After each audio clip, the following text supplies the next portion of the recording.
Assalamualaikum warahmatullahi wabarakatuh. Apa kabar anak-anak kelas 4 yang Bapak cintai dan banggakan? Semoga kalian selalu berada di dalam keadaan sehat dan tetap semangat belajar. Hari ini kita akan belajar mata pelajaran SKI, yaitu tentang kepribadian Nabi Muhammad Sallallahu Alaihi Wasallam. Di bab sebelumnya kita sudah belajar tentang sifat-sifat Nabi Muhammad. Yang pertama yaitu sifat Nabi Muhammad adalah sidik, dapat dipercaya atau jujur. Kemudian yang selanjutnya amanah, yaitu bertanggung jawab atau memegang amanah. Kemudian tabligh, yaitu menyampaikan. Kemudian yang terakhir adalah fatonah, yaitu cerdas dan bijaksana. Dari ketiga sifat itu adalah bagian dari kepribadian Nabi Muhammad. Innama bu'istu liutamima makarimal akhlak.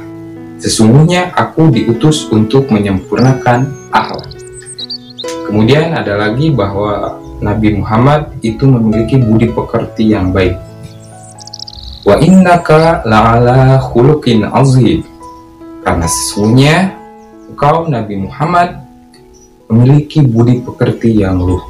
Dari kedua redaksi tersebut kita sudah memiliki gambaran bahwa Nabi Muhammad ini mempunyai kepribadian yang sangat sempurna dibandingkan dengan manusia-manusia yang lain, karena Allah mengutus Nabi Muhammad untuk menyempurnakan akhlak.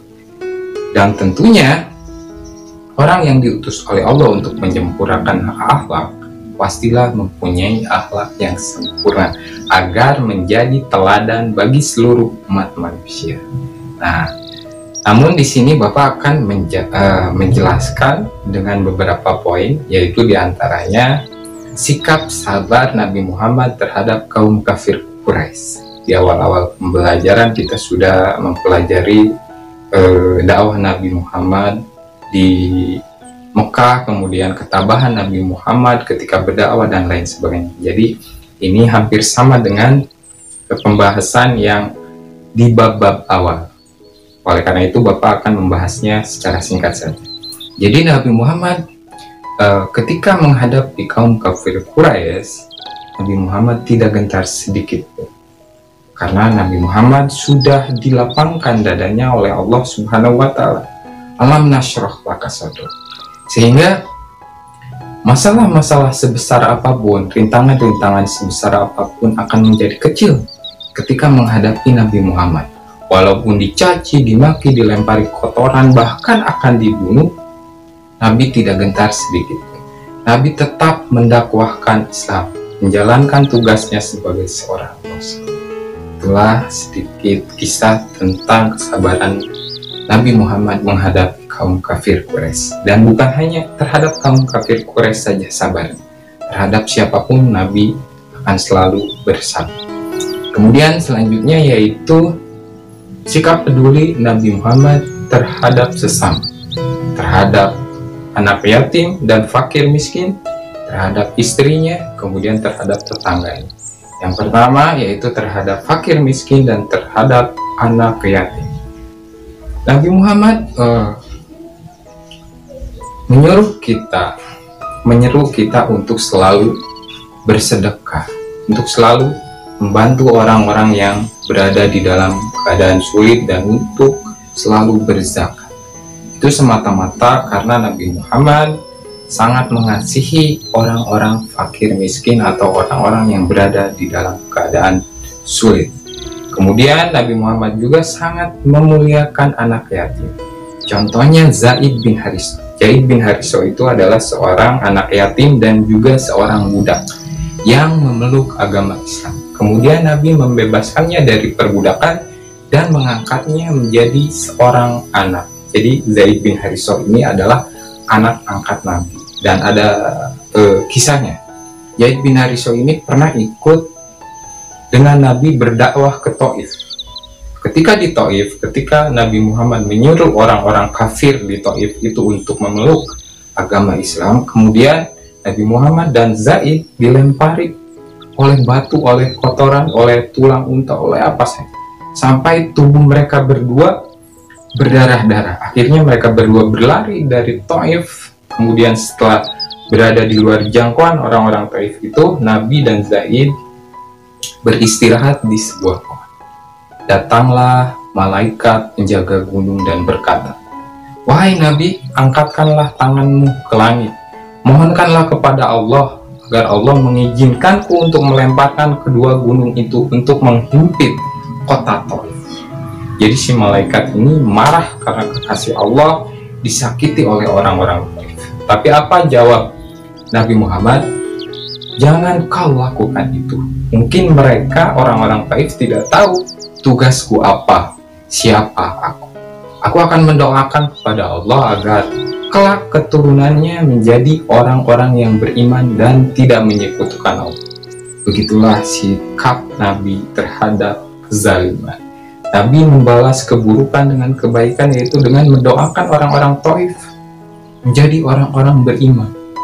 Akhirnya keturunan mereka itu sampai sekarang menjadi orang-orang mukmin. Kota Taif itu sekarang dipenuhi oleh orang-orang mukmin karena doanya Nabi Muhammad SAW. Kemudian selanjutnya yaitu peduli terhadap istri. Suatu hari ketika Nabi Muhammad pulang dari tugasnya sebagai Rasul dengan keadaan lapar ke rumah dan bertanya kepada istrinya, adakah makanan di rumah? Tapi ternyata tidak ada makanan di rumah karena Aisyah belum pergi ke pasar. Tapi Nabi Muhammad walaupun sedang lapar, sedang lelah, Nabi Muhammad tidak marah. Nabi Muhammad berkata, "Kalau begitu hari ini aku akan berpuasa." Nah, daripada marah, Nabi lebih memilih berpuasa. Itulah sikap Nabi terhadap istri.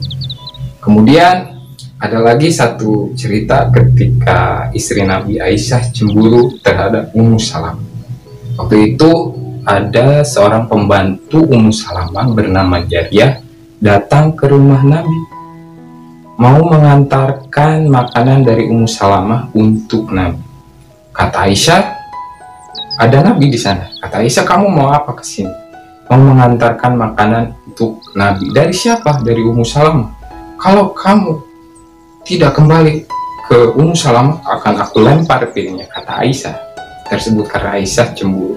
Kemudian Nabi hanya melihat mereka berdua sedang beradu argumen, dan Jariyah ini tidak beranjak dari pintu rumahnya Rasul karena dia bingung harus bagaimana.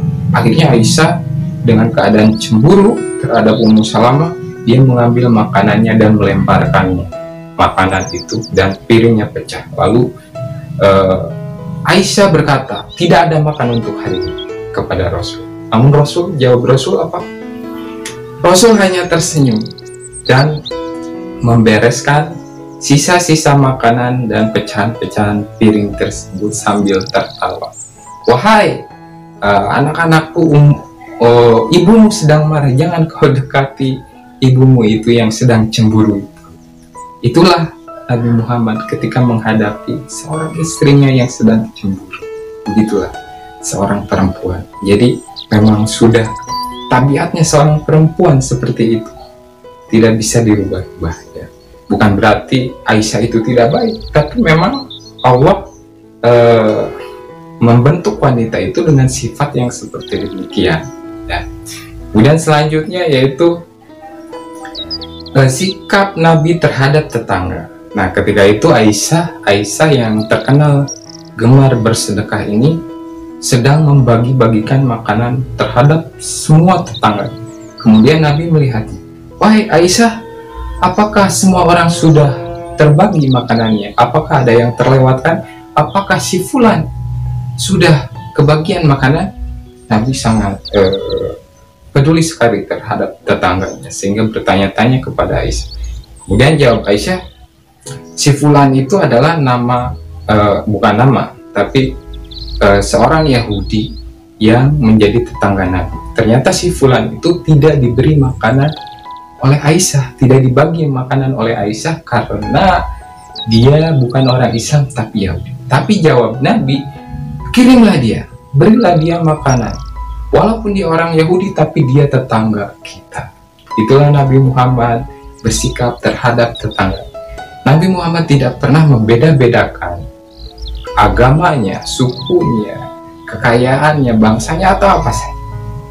Karena Nabi Muhammad adalah rahmat bagi semesta alam. Tidak permasalahkan apa itu agamanya. Yahudi, Kristen tidak dimasalahkan.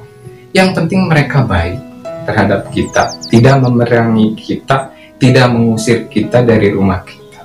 Nah, jadi kafir juga ada kafir yang baik, yaitu namanya kafir zimmi, yaitu kafir yang nyawanya harus dilindungi oleh umat muslim, bahkan dengan keluarganya. Kemudian ada kafir harbi, yaitu seperti Abu Jahal, Abu Lahab, Abu-Abuan gosok yang lainnya. Itu termasuk kafir harbi, kafir yang jahat, karena mereka memerangi agama Islam, melarang-larang umat Islam untuk beribadah, untuk berdakwah. Jadi itulah yang namanya kafir harbi. Jadi kalau kalian mempunyai tetangga non-muslim atau agamanya bukan Islam, tapi dia baik, kita juga harus baik, harus berbuat adil terhadap mereka.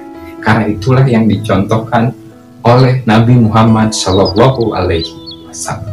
Kemudian yang selanjutnya yaitu peduli terhadap lingkungan. Nah, Nabi Muhammad sangat peduli sekali terhadap lingkungan. Jadi tidak ada alasan untuk umat Islam untuk tidak mencintai lingkungan. Karena Nabi Muhammad pernah mengatakan, janganlah engkau menggunakan air berlebihan, walaupun air itu mengalir dengan deras. Itu ajak Nabi Muhammad agar kita selalu menghemat energi. Air itu adalah salah satu energi atau sumber energi.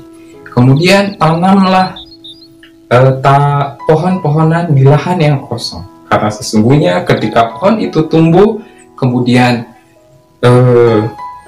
buahnya dicuri oleh orang adalah sedekah, termasuk sedekah bagi orang yang menanam. Dimakan oleh hewan itu juga termasuk sedekah.